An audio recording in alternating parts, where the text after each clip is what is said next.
So we're foam rolling our quads. Now, put all your pressure in your right leg. So you can tilt towards a little bit. Perfect. And then bend that right leg again. Like bend it. Good. Do you feel pressure? I do feel pressure.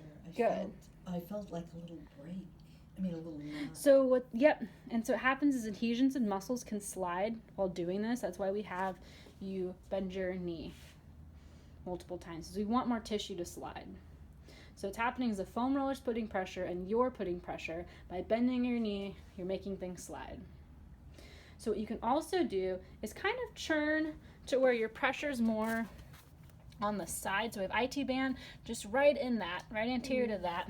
There's a little knot. So perfect. Yep, and then bend. That's the money.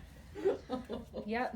So instead of foam rolling right here, go right to the side, the seam of IT band and vastus lateralis, and foam roll right there. Good. And then you can roll up and down and find all the different fun knots from there. It's different than rolling your IT band. You're just rolling the seam of it and vastus lateralis, that big quad muscle. Okay, so what I want